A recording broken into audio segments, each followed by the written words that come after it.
Hello, ladies and gentlemen. Welcome back to another episode here on European Confessions. The following story that you're going to be listening to, it comes from a translation of a message that I received. The translation of the message is like this. Hello, how are you? I was never supposed to be this person. Growing up in Harare, I dreamt of becoming the greatest musician to come out of Sim.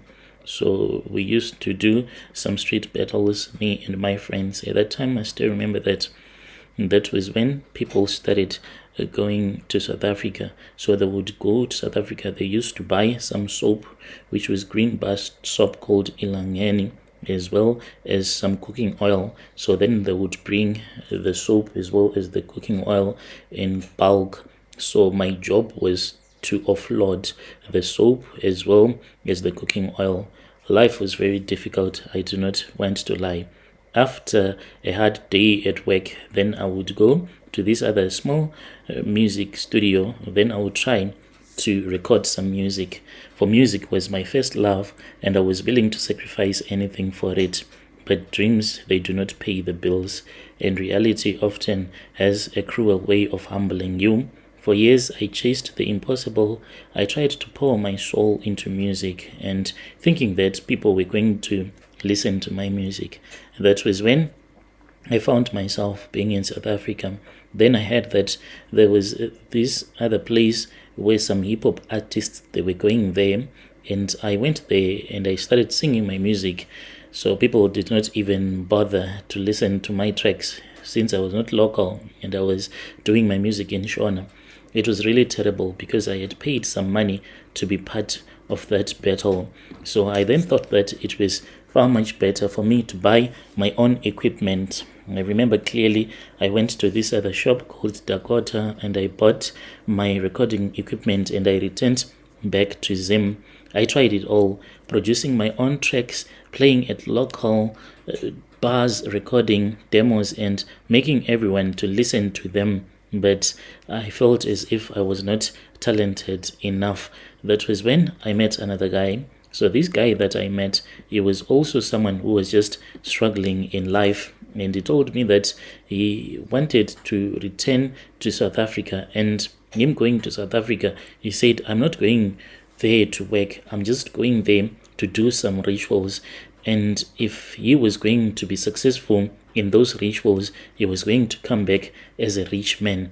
So I agreed to come with him to South Africa. When I came with him to South Africa, that was when we went to another Sangoma who explained that he specialized in Ukhutwala rituals and he explained the process. I was told that Ukhutwala would not make me to be a successful musician, for that door was already closed, but he could make me to become rich, very rich. He said that I could have millions within few years. All that I had to do was to follow the rituals, to honor its demands, and I'll have everything that I can ever want. So I won't go into details of what I had to do to complete the ritual, for it was too gruesome, and even now I am so scared of myself when I think about the night when I performed the ritual. But I can tell you this, when the ritual was over, I felt something inside of me as it was changing. A part of me had been taken, replaced by this demon, the emptiness that I can't even describe. Just as he promised, the money started coming. We were specifically told to get involved in the construction industry, and we started working in the construction industry. And he said, when you get the money, try to marry a local woman so that you can have your documents here. This man, he even gave us charms that were going to help us to marry the correct woman who will be in love, not a woman who will be in love with the money. So I then met a woman and I specifically chose her since she was very desperate, and I revealed to her the money that I had and she totally agreed. And we started staying together. We got married and I got my papers. The money was coming in, small amounts, unexpected payments. And sometimes when we will do a job, the owner will just refund us, even though we were not entitled to some things that you could not explain, like in the physical world, but they can be explained spiritually. The charms that we had been given by the Sangoma, they were the charms that were confusing our customers to overpay us and to give us more contracts. Within a year, we were in a different financial league. Then my wife and I and my friend and his wife, that was when we decided that we needed to venture into student accommodation business.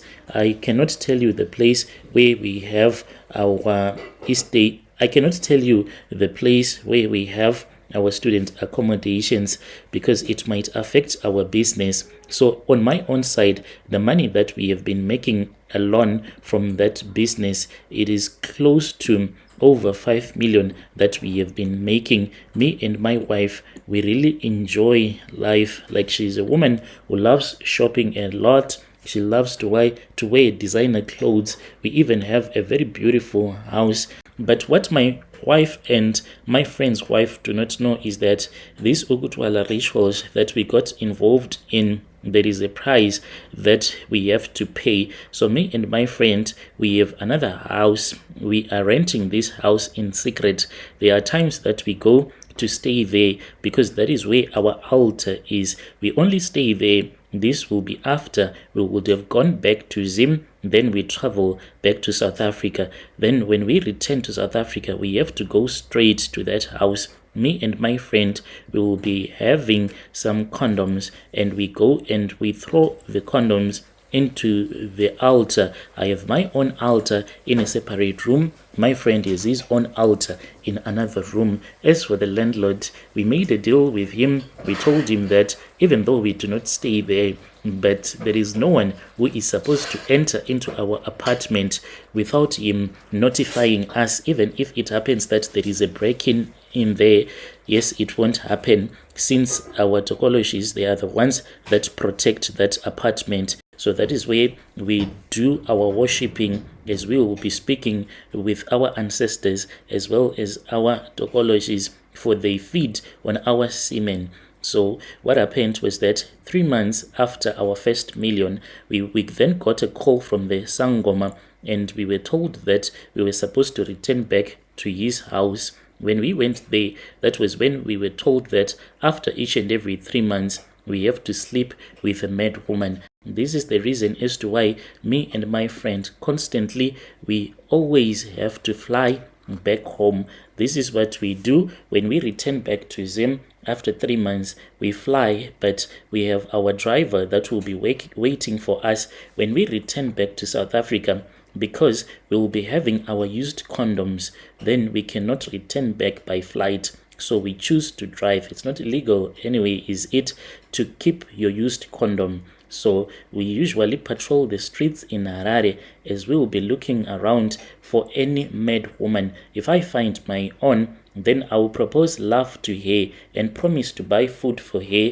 After I would have bought food for her, I can go with her to a guest house, or we can do the deed in the street. Only once it is fine. So after I would have ejaculated, then I will give her the money, thanking her for assisting me with my rituals. Most of these women, since they are mentally ill, they will be confused anyway. They won't understand what I'll be trying to tell them. So this is what me and my friend have been doing since the time that we got ourselves involved in these Ukhutwala rituals.